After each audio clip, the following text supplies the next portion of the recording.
So today I'm going to show you how to withdraw your money from BlockFi into US dollars to be able to go back into a regular bank. So what we're going to do is hop over here on the computer desktop, but if you have an Android or an iPhone, this actually pretty much functions the same way when it comes to the app version of BlockFi. So what we want to do is go into our account right over here. So you can see here we have some Bitcoin and Ethereum, but what we want to do is withdraw this money back into our regular bank. But if we actually click on the withdraw button up here at the top and say, we want to withdraw a Bitcoin, it won't allow us to withdraw to our bank because it's Bitcoin. So what we actually have to do is convert Bitcoin into Gemini. So what I'm going to show you here is just a quick example. So if we are currently on our Bitcoin, we have 0.0295 Bitcoin. So if we go to our trade here, we can go ahead and sell our Bitcoin either by the dollar amount or we can do by bit. I prefer to do it by bit if we wanted to do it this way.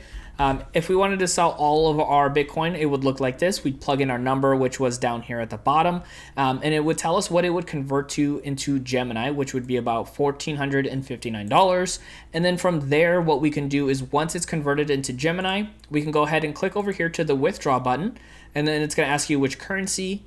We can choose the Gemini currency, which right now we just have a few cents because we didn't actually do the conversion. That's just an example. And it says select destination and it says bank account, which is going to be the bank account you have on file, which you could do via ACH or you can do US wire transfer. ACH is going to be the more preferred method as it does take a little bit longer, but it is going to have zero fees when it comes through this process. Now, if you want to check out some of the other places where you can buy Bitcoin and other cryptocurrency like Coinbase or Gemini, check out my video right over here to learn more about those. My name is Dennis, and I'll see you in that next video.